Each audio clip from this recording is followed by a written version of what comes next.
Asher and Pipeman on W4CY Radio.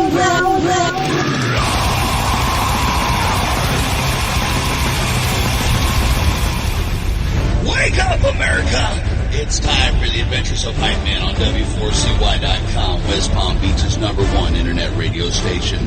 Here's your host, the Pipeman. Perfect picture painted on the poster. Everyone should know her. People wanna draw her like a gun inside a holster. Maybe she should show her skin a little closer. Wriggle when I hold ya.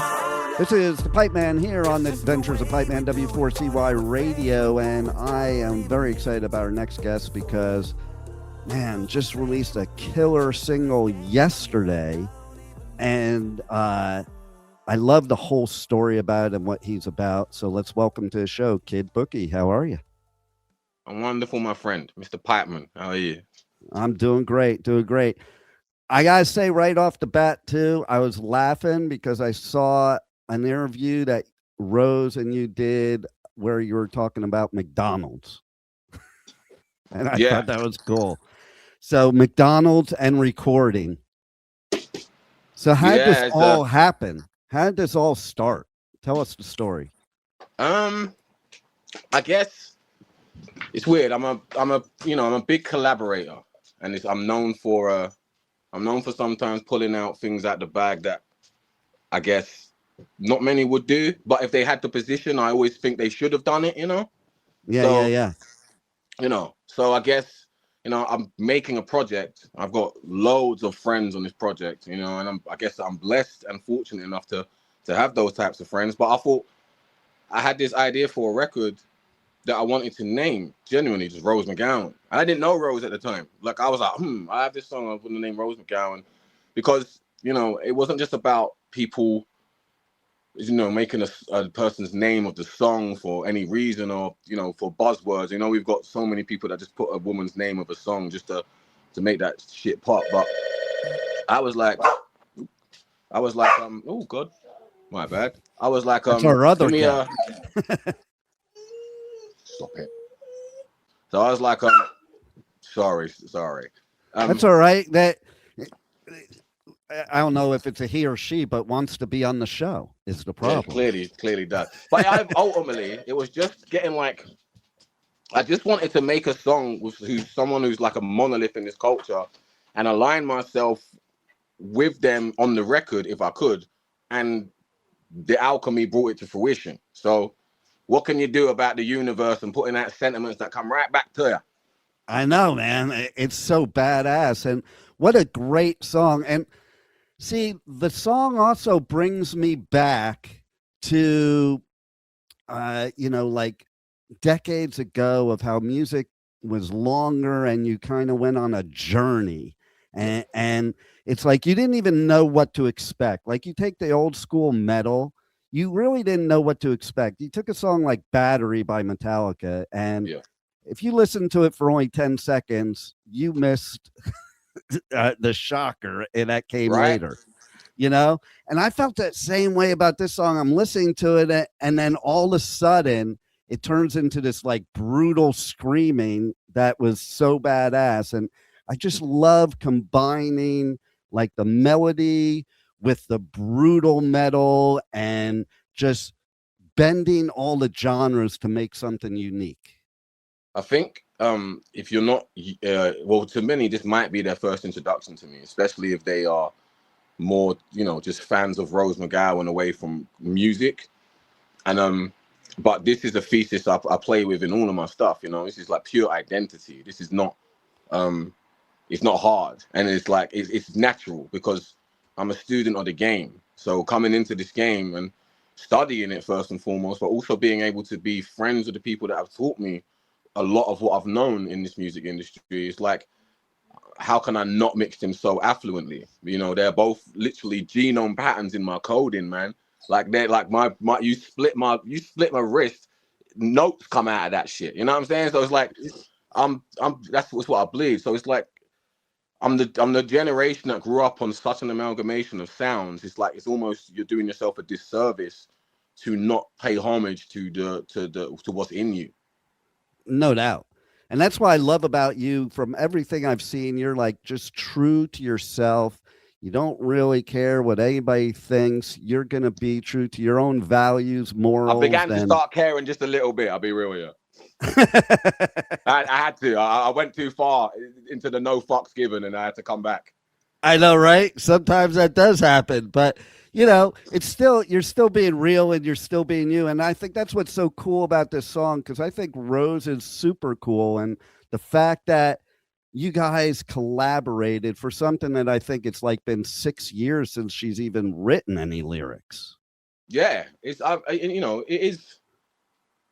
Sometimes I have to detach myself from like Kid Bookie, the artist, and kind of put myself back into Tyrone, the normal dude that, who's just a civilian on earth, like the orgasm that won the race. That's all I am. So like, I have to sometimes go, wait a minute, where I come from in South London, I didn't know anybody. Like, there's nobody. I didn't know anybody. Like, you know what I'm saying? Like, it's literally, it was just me and the whistle of the wind, and so I guess I do sometimes when I do step back and take a look at the triumphs, but it's hard to sometimes count them. Like, I'm really weird. I don't like to get excited too much, because I know how quick excitement runs out. But that's because I'm experienced in my industry. Like, I've had it all and I've had nothing. So I'm like, all right, let me focus and be very well, it's not even about being humble, because humble is such a weird word, but it's humility through the sections. Like, cool, we've done this thing. You can pull this together. So you clearly are, you have, you know what I mean? You have your magic in you. You can pull things together. Whether or not you have to make people believe in your magic is a whole nother level of magic itself. But Yeah. To be able to bring people out of their, I would say, their own brain, because the reality is it was her choice to not, it is being inside your own head. Exactly. And I get what you're saying too, because there's Pipeman and then there's Dean. Okay. And hello, Dean. Even my ex-wife confuses it. Okay. Like, she'll listen to my radio show and she'll call one of my kids, what the fuck happened to your father? Blah, blah, blah, blah, blah, blah, blah. And then she thinks I'm like this different person. It's like, there's multiple facets of our personality, and like, and I think that's the way everybody should be personally. I joke around on the show and I say I'm schizophrenic, but really it's just normal. You have different sides of you and different roles you play in your life, in general. It's every moment a mood and shade of who you are, and I think that's what, I guess, it's weird. And I always say I relate to the crazy. So if you are one of the crazies, I think that's why we're getting on. So, well, they always say I attract the crazies. So I think we're on the same wavelength. Okay. We're walking a very fine line of schizophrenia. So, right. It's, and that's the thing.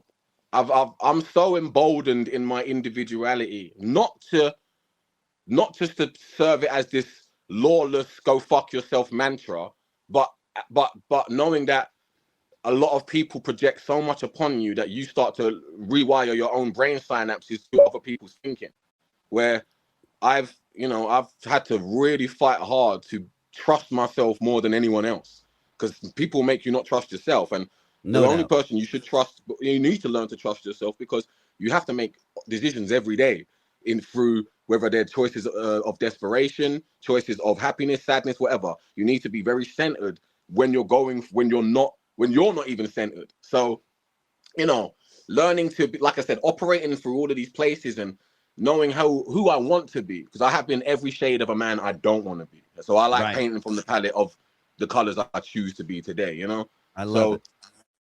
And so yeah, it's nice to have people recognize that that I don't even know if it's just being yourself, man. But it's like so many people are stuck. They're lost because everyone's they listen to everyone telling them how to be, but most people don't even listen to their own advice. So I don't want to tell nobody how to be. I would always just say, take what's natural to you and manipulate it for yourself.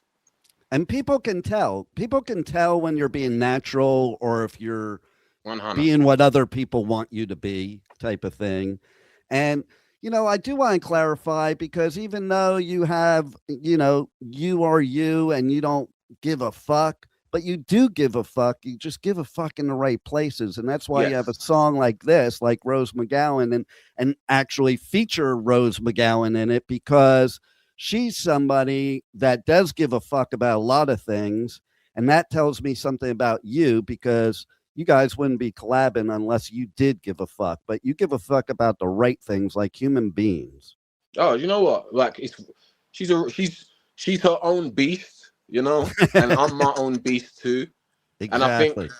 I think the I think that's what allows us to kind of get on, because we're not just trying to appease each other's happiness when you're not even like, and when it's just like, hey, hey, hey, hey, hey, that's like, I don't have those relationships with anybody. So we Nice. are, and I guess me being a very extreme character, sometimes from the jump, I always say you will know where you sit with me, and I'll probably know where I sit with you, just because we're not just a bag of bones. We are vibe and frequency. We have brains for certain reasons. So and I try not to assume. So I won't assume who you are, but with 5 minutes will allow me to create a nice picture and run with that potential picture as I stare at it. Sure. But so Rose is, we're very linear and relative in that kind of facet of just, we're very open towards each other, whether we both like it or not. But that's the power of growth, is knowing that it's not about what you both like or not. It's just about the betterment of remove ourselves from something, and what is the betterment of this thing we're doing. And that's an enjoyable prospect for anyone you want to work with. Especially I agree Rose. with that 1,000,000%, just in general. Like, I just think I did a posting the other day because, of course, all the bullshit going on in my country. And it's like, people just like, if people aren't intentionally harming other people, accept them for who they are, and, get to know them for who they are, and opposed to who you want them to be, The like, key and word you said was intent. yeah, exactly. Exactly. 100%. And the fact of the matter is we all come from different backgrounds, different upbringings, different geographics, different influences, friends, variables, family, that we're all going to have different opinions about things. Maybe we could learn from each other instead of fighting with each other because we don't agree, you know? And I think people should speak their mind if they have good intentions. Yeah. They should speak their mind, whether you agree with them or not. And that's the thing. I think everyone likes to know it all, right? So no one's got room to learn anything, because people think they're operating from their level of understanding and their place of thinking, that sometimes, depending on how you think, might put a guard up to you thinking how you absorb other people's thinking.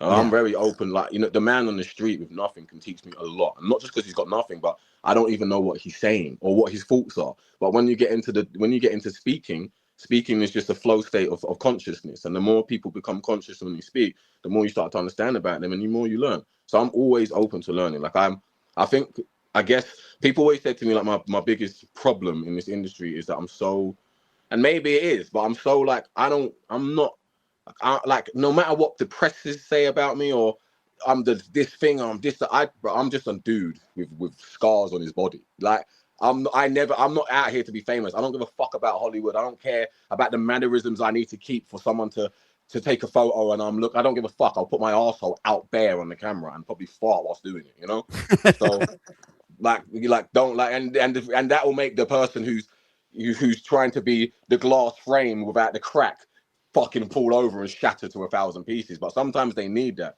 because I hate fucking perfect shit, and I don't want to be around it. I don't want to associate with it. I enjoy the visceral nature of human beings in all of their forms.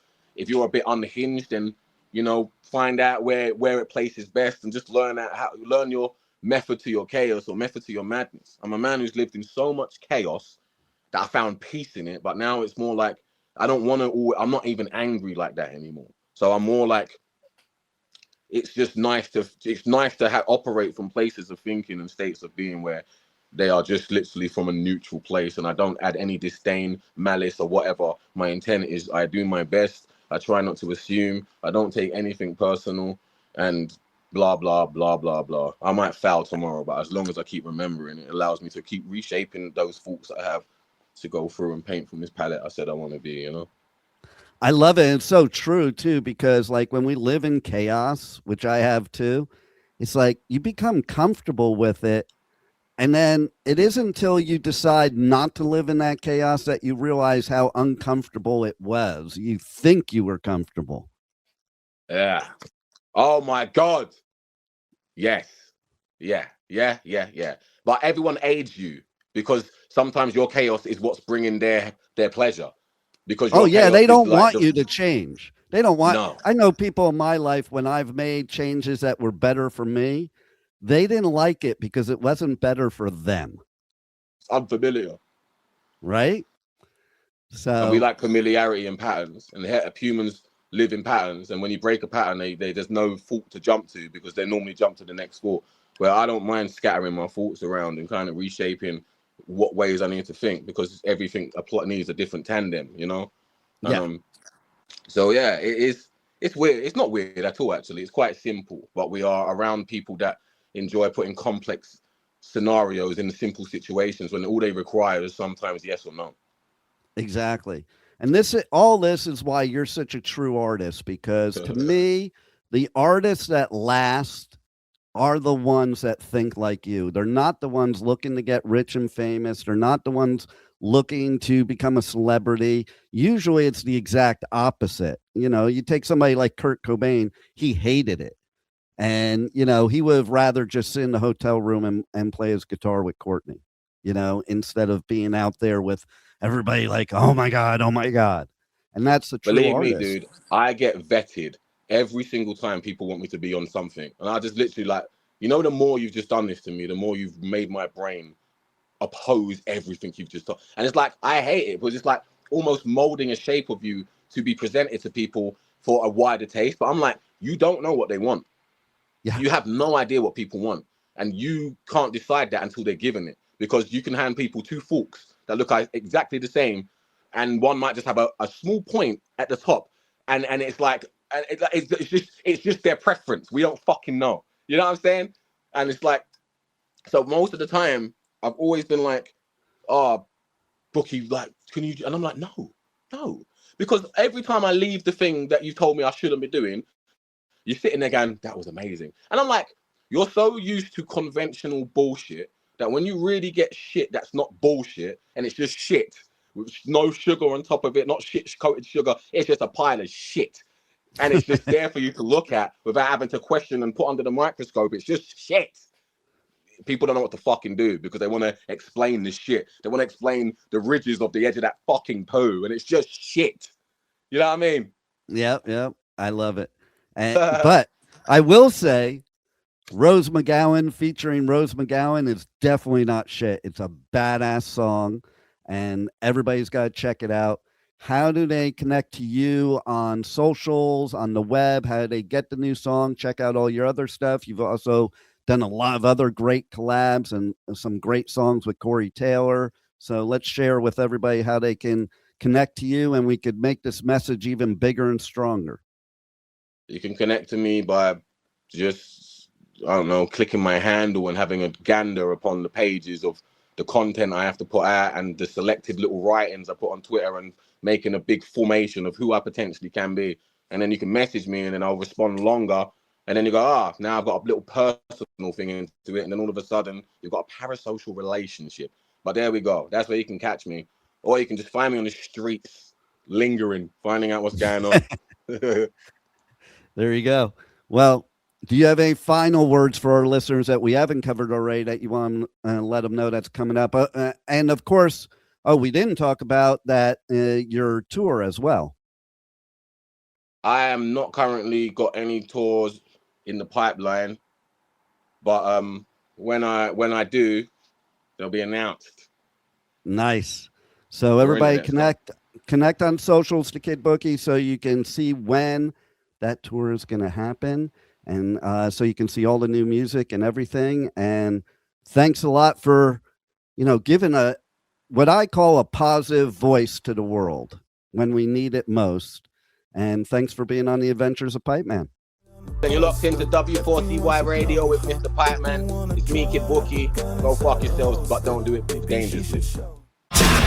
Welcome to Rockville. Returns to Daytona International Speedway May 7th through 10th with Foo Fighters, My Chemical Romance, Guns Velvet Roses.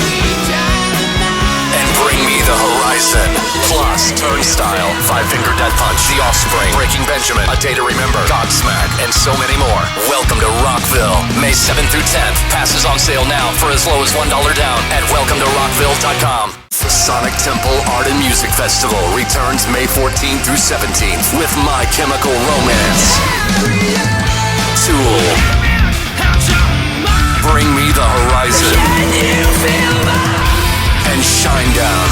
Plus, Pierce the Veil, Good Charlotte, The Offspring, Sublime, Godsmack, Breaking Benjamin, Marilyn Manson, and so many more. Sonic Temple in Columbus, Ohio, May 14th to 17th. Passes on sale now for as low as $1 down at sonictemplefestival.com. I'm dreaming 94.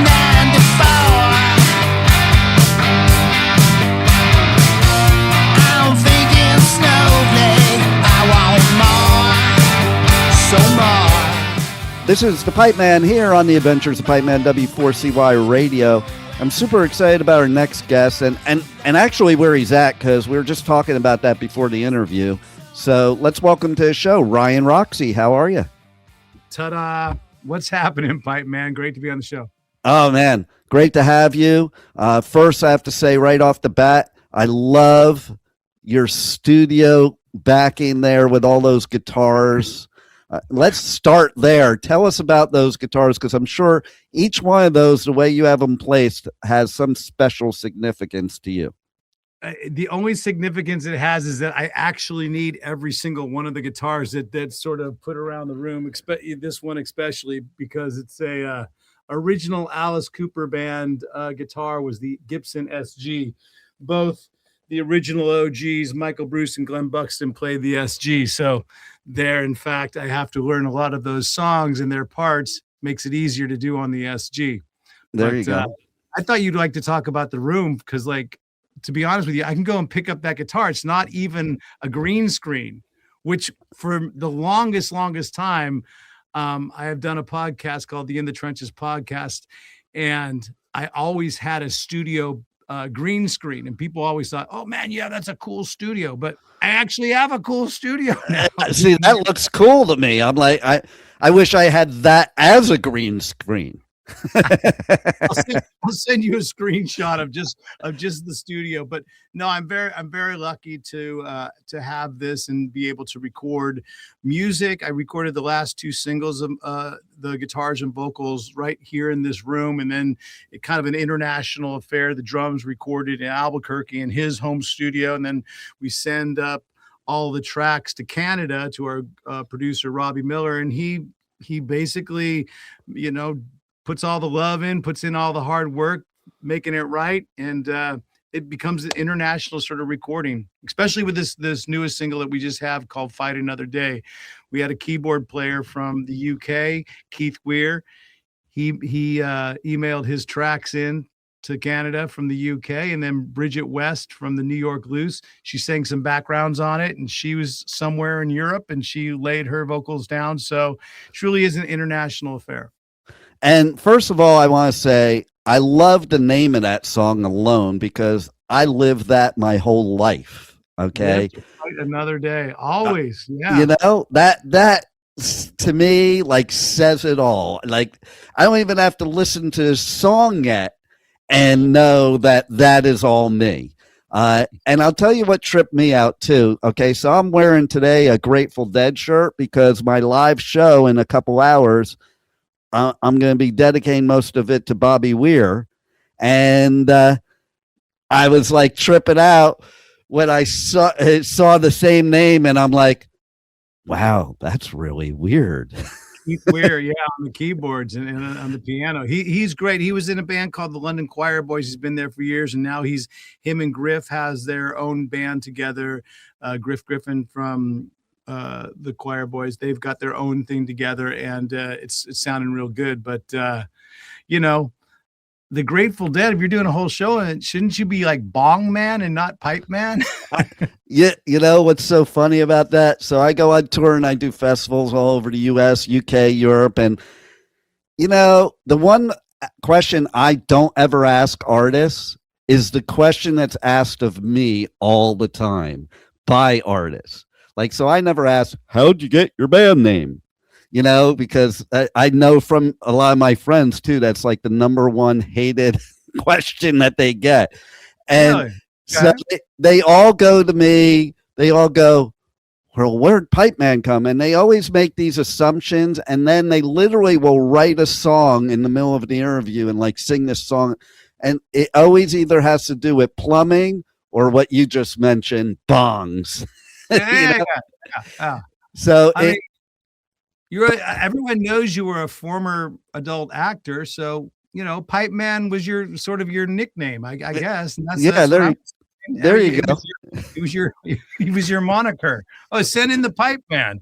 That's right, exactly. See, I surf, so it could go along with that too. Like it could go so many different ways.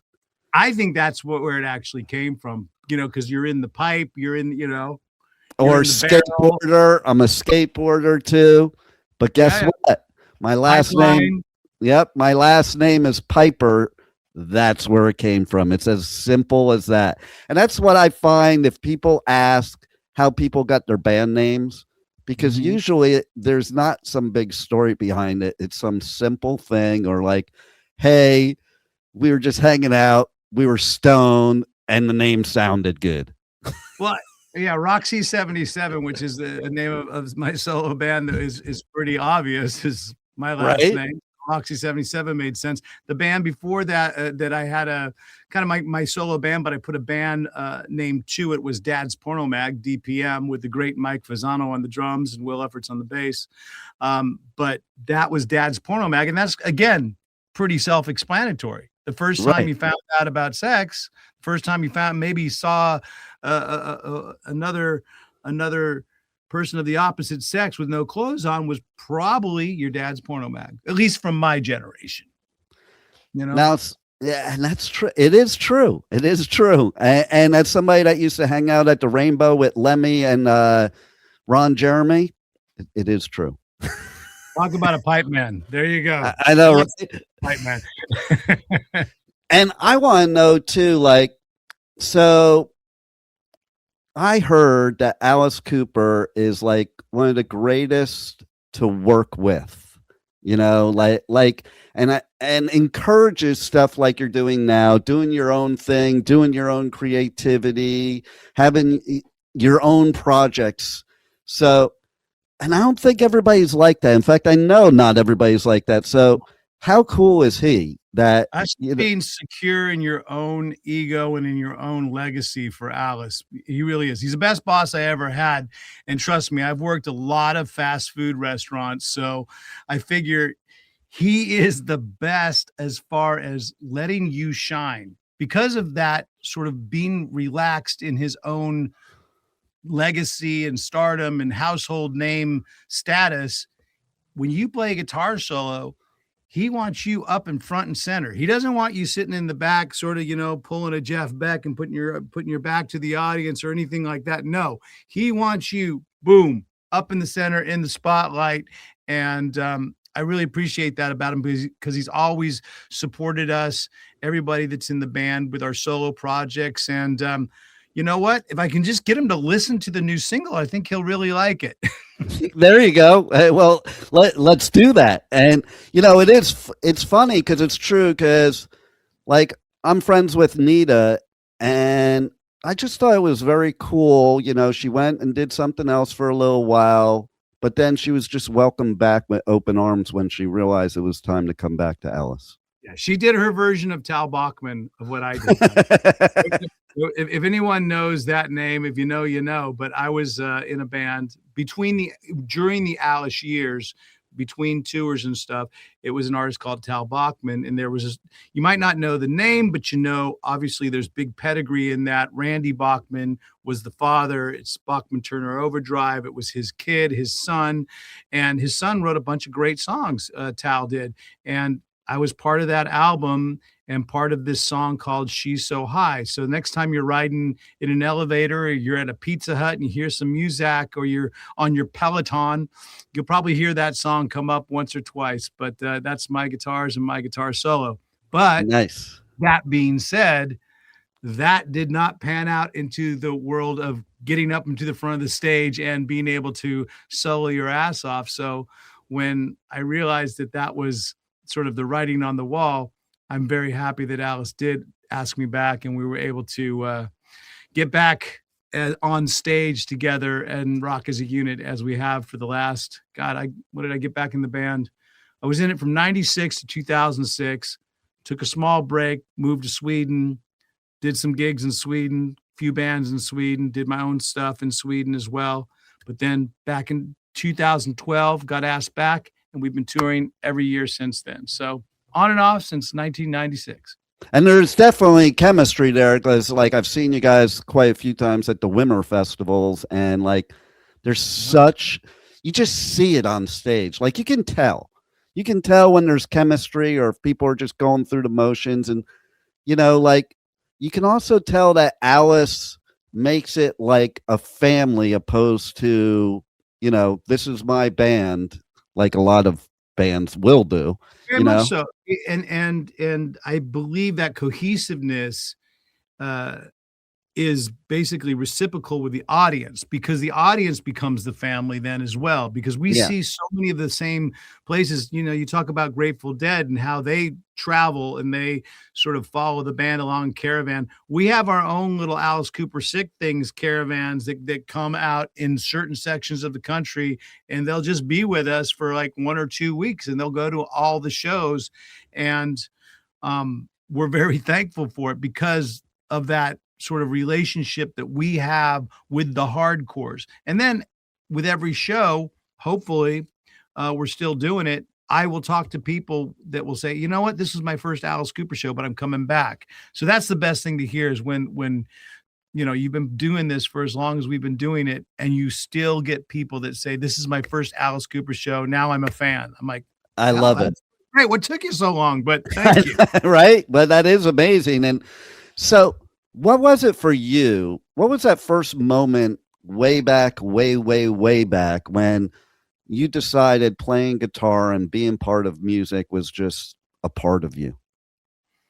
I think pretty much the opening first few bars of music, Van Halen 1, right?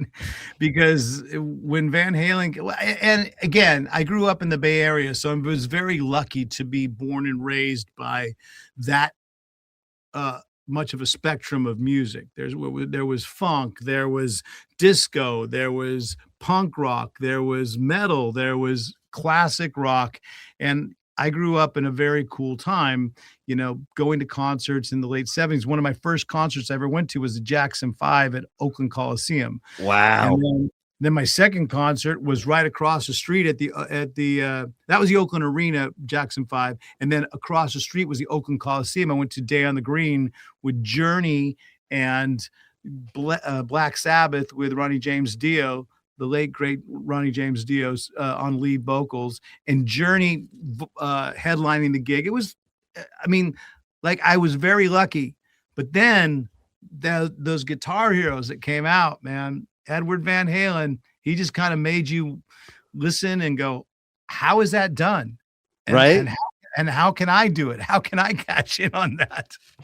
Like one of the first songs I ever learned on guitar was Ain't Talking About Love. And Heaven and Hell. My first 3 songs were not Smoke on the Water. They were Ain't Talking About Love, Heaven and Hell, and 25 or 64 by Chicago. Oh, wow. That's a good one. Well, which later became that Green Day song. I love it. Right. But then it was like, my first was Smoke on the Water, just like everybody else. I'm one of you. Smoke on the Water. But I think the second was Your Mama Don't Dance, Daddy Don't Rock and Roll. Not the Poison version. No. It was Kenny Loggins. The real version. Loggins and Messina.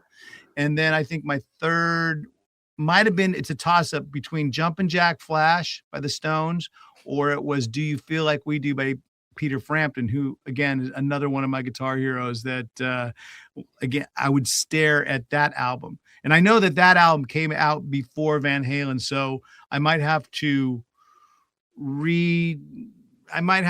switch my story around a little bit, but never let the truth get in the way of a good story. So we'll stick with Van Halen. I know, right? Frampton Comes Alive.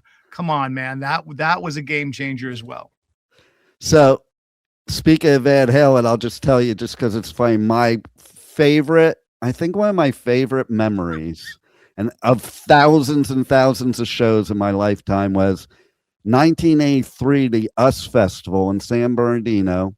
Oh yeah. Van Halen was headlining Heavy Metal Day, Yep. and they did start Ain't Talking About Love. There's 300,000 people there, and Eddie's looking over at Dave because he ain't singing.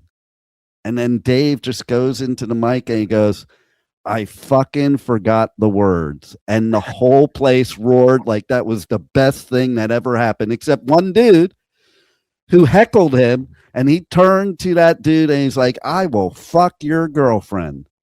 And like, I'm just thinking, that's live music.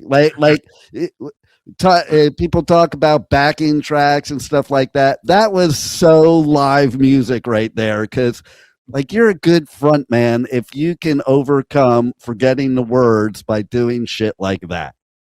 And I love the fact that he probably said that line in every town and every like concert. But you know what? For you, For me, that was the one that did it. And for me, it was the same thing at the Cow Palace when he said it to some guy at the Cow Palace in San Francisco. exactly. Never let the truth get in the way of a good story, because Right. you know what? That guy deserved it. Yeah, I think at the Cow Palace, somebody threw an orange up on stage. That was the thing. He's like, oh, threw an orange at me up on stage. That's okay, pal. Because after the show, I'm gonna fuck your girlfriend. And so we all have that David Lee Roth moment. And It's true though, like you go and it's the first time for you, so you think this is like, oh my God, I'm at this special thing that never happens. well, to your point. I almost didn't last that show at the Cow Palace because that was on the Diver Down tour, and I was, pretty young, up in front, pushed up in front, and I wasn't tall at all. I'm still not, but my girlfriend at the time was even smaller, and all of a sudden the show starts and she goes under, and I go, what the hell? Where is everybody? And then I get pushed in this thing, and we were lucky to make it out of that one because that was way before GA. That was way before GA got banned, and general admission was just the way you did it at concerts. So, yeah, I love Van Halen stories, but the US Festival, I think Motley Crue, I think they opened it. Didn't they open Metal Day on that one? No, I think Quiet Riot opened it, because you had Quiet Riot, you had Crew, you had Ozzy, you had Priest, you had Triumph, you had Van Halen. I'm trying to think who else was that day. It sounds like a 2025 tour. I know, right? We just got off the road with Judas Priest. And it, what was a trip about? I think it was that year that happened, that I saw Ozzy with 3 separate guitarists in one year. Because Brad Gillis, you see Randy Rhodes. I saw Randy New Year's Eve right before he died. Brad, then you saw Jake. Well, actually, I also saw Pat Travers. Pat Travers for a short period after Randy played, and I caught one of the shows. Pat Travers taught me a great way of playing Schools Out. We did a show with him years ago, and we asked him to come up on stage for Schools Out, and everybody, says they know Schools Out. And then when it comes right down to jamming it, it's a little trickier than most people think. But Pat Travers actually knew it better than I think I did. And he played his part in the no more pencils, no more books. He played that part. And he literally taught me a new way of playing it that I play today. So I never got to thank Pat for I haven't seen him since that gig. And thank you, Pat, for teaching me a very new, cool way to play Schools Out. And I do it today. See, that's way cool. I love hearing stuff like that. I don't talk about that because, I don't know. It's not that Pat Travers and I are in a huge feud or anything like that. I just never have a chance to tell that story when all my brain memory function is working and I'm on the phone with the Pipeman and and there it comes. There it is. What you bring out in people, Pipeman. That's what you do. You bring out good memories. That's the way it should be too. And how about this? This is a recent good memory probably for you, that You guessed it on Rocky's Rock and Roll Symphony. Good segue. Yeah, absolutely. That was cool. That was a very cool memory. I got hats off to Rocky, and hats off to Paul Unger for setting it all up and promoting it and getting people into the studio, because they had never done a live studio audience. And it was a night off that we were having on tour on this last Alice Cooper Judas Priest tour. And ironically enough, or I don't know if it's even ironically, but I had a gig to do with the Rock and Roll Symphony. The bands, Judas Priest and Alice, were having a band dinner that night, and I had to miss it. But in retrospect, it was the best missed band dinner I ever had, because we had such a good time filming this and doing it, and it hopefully will turn into something that we're able to do in more places, in more cities and towns when there are nights off on tour. I love coming in, live studio audience. They ask questions. I play some songs acoustically. I get asked good questions by the host, which is Rocky. And then Paul Unger's there, waving the flag, waving his blighter and stuff like that. So yeah, it was a good time had by all, I think. So go check it out. I think it's maybe you can put the links in somewhere. Yeah, I'll put the links in the description for the podcast afterwards for sure, because I checked it out and I thought it was pretty cool for sure, and everybody has to check it out. So, is there anything else you got going on in 2026 that you want the listeners to know about? I want them to check out all the new music that I have out. I put out a single earlier called Better Than You, and then we just released this one called Fight Another Day, and it's sort of they go hand in hand together. So go check them both out on my YouTube channel if you can. All the links are at ryanroxie.com. New music is going to continue to come out all throughout the year. And we've got another year of Alice touring all in the works. We're excited about not one, but two shows. There's a Chris Angel Alice Cooper show that's happening in Vegas. Oh, that's going to be cool. It combines illusions and rock and roll, which is one of the first times I think it's happened.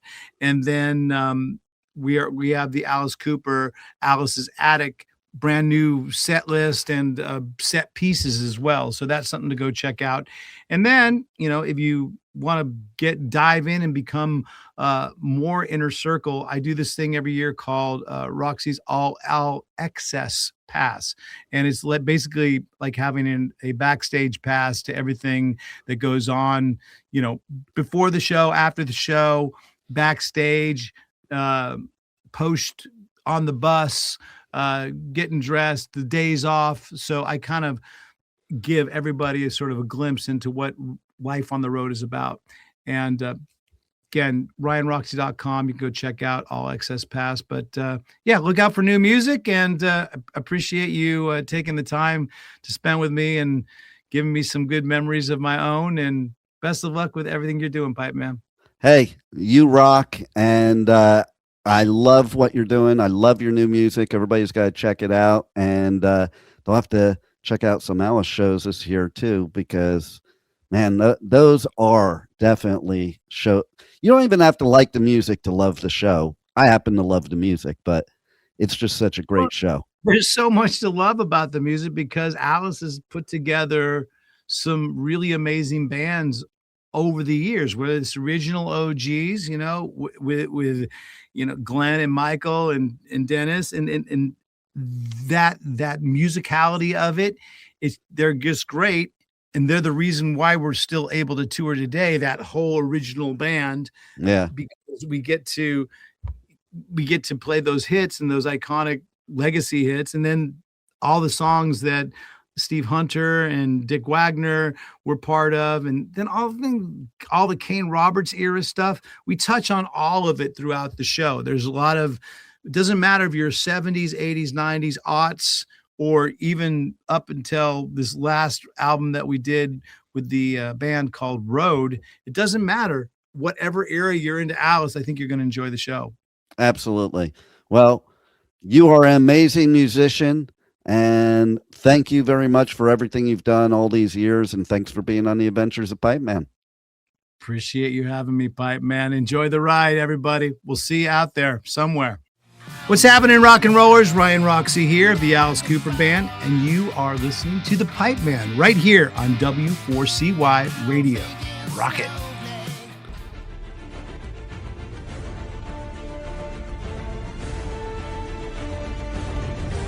Thank you for listening to the Adventures of Pipeman on W4CY Radio.